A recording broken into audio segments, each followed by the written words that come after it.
Liga aí!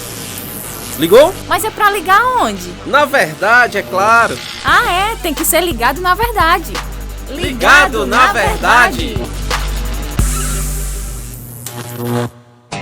Muito bem, estamos aqui juntos com mais um podcast Ligado na Verdade. E a verdade é a Bíblia. A Bíblia, a palavra de Deus, é a verdade absoluta. Nela encontramos as palavras de vida eterna que apontam para Jesus como único e suficiente Salvador. Eu sou João Lucas Barroso, seja bem-vindo ao nosso momento de estudo bíblico.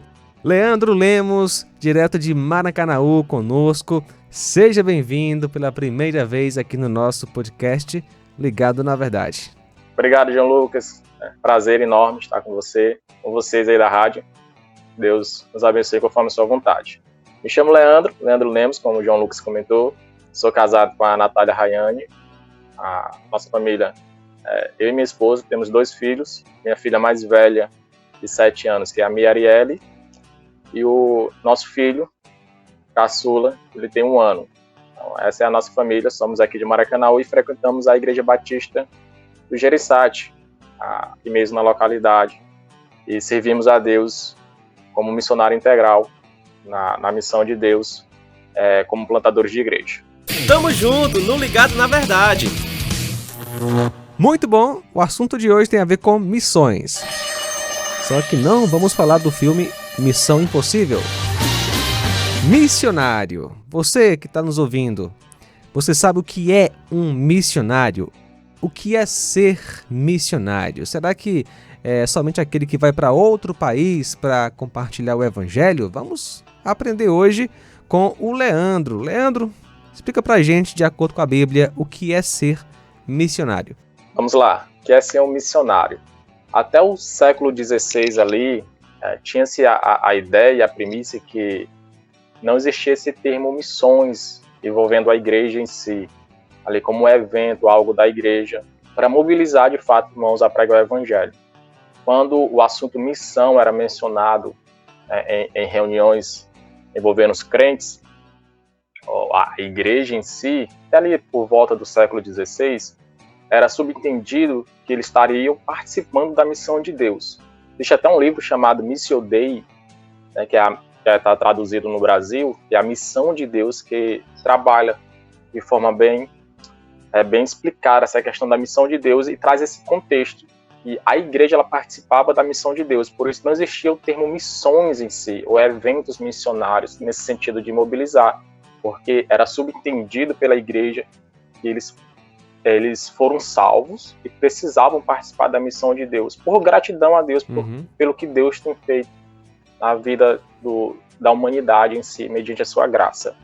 Só que a partir ali do século XVII em diante, onde foi introduzido na igreja essa questão de missões, né, e um crescimento, o avanço da igreja de maneira geral, se espalhando nas regiões em si, e esse termo, ou essa prática, ela acabou sendo diluído um pouco, assim como o termo evangelho, assim como o termo ser cristão, ser crente, igreja, tudo foi se diluindo por causa da sua mesclagem. E isso trouxe um malefício, podemos dizer assim, no entendimento real do que é ser missionário, então, qual é a missão de Deus. Então, o que é ser missionário? Uma certa vez eu escutei até um amigo aqui da rádio de vocês, da região de vocês, chamado Pastor Cícero Maia. Inclusive, abraço, Pastor Cícero. Que ele, em uma conferência aqui em Maracanaú, que ele participou, ele fez um comentário na sua pregação, eu nunca esqueci. Ele vai dizer que todo coração sem Deus é um campo missionário. Então, se você estiver próximo de alguém que não é cristão, que não conheceu Cristo como Senhor de sua vida, que não faz parte desse perdão de Deus, dessa comunhão com Cristo, ali é um campo missionário, onde precisa ser anunciado o Evangelho. Então, dentro dessa perspectiva de pessoas descrentes ao campo missionário, todos nós que somos cristãos, temos esse tesouro, né, de Cristo em nossa vida, somos um missionário nessa prerrogativa de anunciar o Evangelho e de participar da missão de Deus, numa visão mais ampla. Então é interessante que em qualquer lugar onde eu estiver eu posso, né, cumprir esse papel, né, de missionário, por exemplo, no meu trabalho, na escola, né, na minha própria casa, né, porque sempre estamos rodeados de pessoas que precisam ouvir o Evangelho. Então, ser missionário não é necessariamente viver exclusivamente para missões, embora também tenha, né, essa parte, não é verdade? Sim, sim. Verdade, João Lucas. Deus vai vocacionar. Então, Deus vai colocando o desejo de alguns fazer missão transcultural, sair da sua cultura, levar o evangelho mais distante. Deus vai vocacionar você ser um missionário local, ou dentro da sua cultura, além dos seus dons específicos. Como Deus vai lhe vocacionar ser um missionário dentro da igreja, na ideia, ou então na visão de treinar outros a irem mais distante, onde você não pode ir. Como também Deus vai lhe vocacionar a você na sua função, na sua profissão ali, no seu ambiente de trabalho, pregar o evangelho aos descrentes. Então, biblicamente, vamos ver lá em Salmos 96, Mateus 28, Marcos 16, você vai ver que toda a escritura ela vai apresentar que esse Deus, o nosso Deus, está em missão. E a missão dele é se fazer conhecido da sua graça, sua misericórdia e perdão para o pecado. E nós, todos os cristãos, então a igreja de Cristo, ela participa da missão de Deus. Então, isso não é uma prerrogativa, uma ordem somente para os apóstolos ali que seguiram Cristo mais de perto. Não somente para os pastores, para os missionários que são consagrados, evangelistas. Não, mas toda a igreja conhece Cristo, deve, né, por ordenança do próprio Cristo Jesus, em obediência à Escritura, participar da missão de Deus, que é tornar o seu nome conhecido. Para ficar bem interessante a conversa, outra vez também lendo um artigo sobre missão, sobre essa questão de todos nós podemos ser um missionário dentro da nossa vocação, seja profissional, no nosso ambiente de trabalho, seja integral em campo. Eu li da seguinte maneira uma frase que também ficou gravada em meu coração, que dizia o seguinte: ter estratégias missionárias ou estratégia evangelística é ótimo para propagar o evangelho, mas não ter nenhuma estratégia evangelística não é desculpa para não pregar o evangelho. Então isso aqui ficou assim, inculcado na minha mente, porque muitos usam isso como desculpa. Não, eu não fui chamado para ir para outra cultura, eu não sei pregar o evangelho, eu não sei, né, essa não é minha vocação, deixa isso. Eu já contribuo para a missão, então, de certa maneira, eu estou participando, só contribuindo. Só que como é que nós vamos chegar para o nosso Criador e dizer isso para ele, usar isso como desculpa?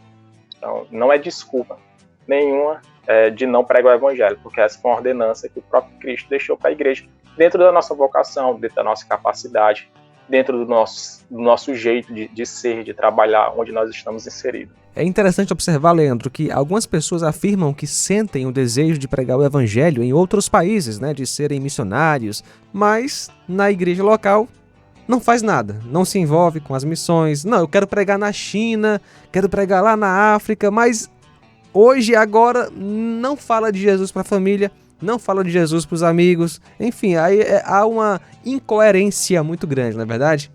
Porque eu creio eu que a questão de ser vocacionado para servir em missões de forma integral não está limitado a um desejo, mas a um estilo de vida, né? Um missionário que sai de um país para outro, ele já era missionário em seu próprio país, ou seja, no seu dia a dia pregando o evangelho, porque ele ama pregar o evangelho, não é verdade? Isso, faz parte do seu estilo de vida, né? Se você for observar, quando no início ali do livro de Atos, que vai contar a história do início da igreja, na substituição de Judas, que tinha traído Jesus, e eles acreditavam que precisava alguém substituí-lo. Então, em comum acordo, toda a congregação escolheu, né, um que, dentro da sorte ali, que ele tinha acompanhado Jesus, fazia parte do ensinamento de Jesus, estava próximo de Jesus. Então, ele tinha uma vida, junto com os outros apóstolos, nessa questão de participar da missão de Jesus, aprendendo com ele de perto. Você vai ver lá em Atos ainda, no capítulo 6, na escolha dos diáconos para servir a igreja. Então, os diáconos, eles já serviam a igreja por causa da sua conduta, e toda a congregação sabia que eles eram aptos por causa da sua vida pública entre a igreja. Se você for observar o chamado de Paulo e Barnabé para anunciar o evangelho às nações, quando a igreja de Antioquia vai separar os dois, então eles já serviam a igreja de maneira prática, e a igreja só faz reconhecer. Quando nós falamos nessa questão de eu tenho um desejo de ir para fora do Brasil, para pregar o evangelho, ser missionário integral, né, dentro desse chamado de Deus específico, quando isso acontece, a igreja reconhece seu chamado. Então, é algo que acontece de maneira natural. A igreja vê o seu desempenho, a igreja vê o seu esforço, a igreja vê a sua vocação e quanto você vai ser útil para o evangelho de Deus, sendo enviado a outra cultura ou a um mandato específico dentro do chamado de Deus. Mas que nem você disse, né? Então, isso é algo que faz parte, flui de você, o seu estilo de vida denuncia a sua vocação, quanto você ama a Deus dentro desse ministério.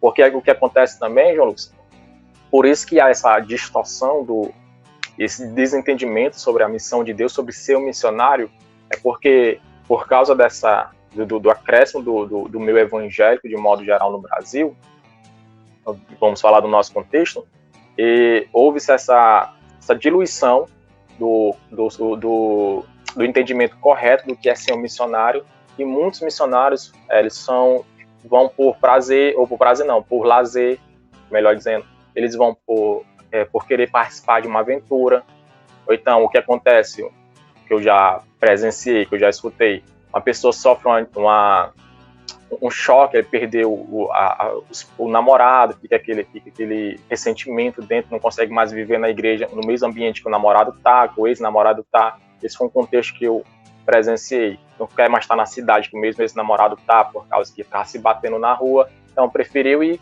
fazer missões em outra localidade para suprir esse ressentimento que estava havendo no seu coração. Então, a motivação errada que vai acontecendo, que a igreja vai perdendo esse foco de fato do que é um missionário, ou de não tratar bem esse contexto missionário no coração de um vocacionado, e acaba afetando o evangelho.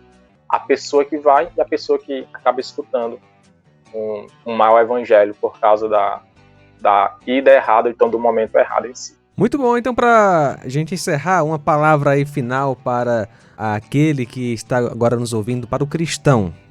Para o cristão, né? Aprendemos que ser missionário tem a ver com evangelizar no seu dia a dia. E você pode também falar um pouquinho para aquele que está sendo vocacionado para servir de forma integral. Pronto, deixa eu só ler um texto, Salmos 96. Salmos 96 vai dizer: cantai ao Senhor um cântico novo, cantai ao Senhor todas as terras, cantai ao Senhor, bendizei o seu nome, proclamai a sua salvação dia após dia, anunciai entre as nações a sua glória, entre todos os povos a sua maravilha. Então, todos os povos, todas as nações precisam ouvir falar sobre esse Deus santo e maravilhoso. Então, o que eu gostaria de deixar para você, meu amado ouvinte, cristão em Cristo Jesus, que foi salvo por Ele. Então você foi salvo de algo para algo. Paulo vai dizer lá em Colossenses. Então Deus nos transportou do império das trevas para a gloriosa luz de Cristo. Quando nós fomos salvos da condenação eterna, para quê? Para proclamar o nome de Deus, para tornar esse Deus santo, poderoso e conhecido entre todos os povos. Então um povo mais distante lá dentro da mata amazônica, os índios lá estão mais afastados, eles precisam ouvir o evangelho, como também o seu vizinho, como o seu pai, a sua mãe que não conhece o evangelho. E Deus pode estar lhe usando dentro do seu lar para poder pregar o evangelho, porque essa é a vocação de tornar Deus conhecido, que faz parte da missão de Deus para a igreja de modo geral, não somente para aquele vocacionado transcultural, mas de modo geral todos nós temos essa prerrogativa, essa ordem de Cristo Jesus, de o torná-lo conhecido. Conforme lemos no Salmo 96, devemos proclamar, dia após dia, a grandeza desse Deus santo e poderoso. Muito bom, Leandro. Obrigado por participar do nosso podcast. Que tenhamos outras oportunidades. Que Deus possa lhe abençoar. E valeu pela explicação aqui no nosso Ligado na Verdade. Sem abraço, minha querida. O prazer foi todo nosso. É uma alegria imensa poder servir de alguma maneira, juntamente com vocês. Você que esteve conosco, até a próxima, se Deus assim permitir. E aí, curtiu? Podcast Ligado na Verdade é uma produção da Rádio Ceará FM 102,7.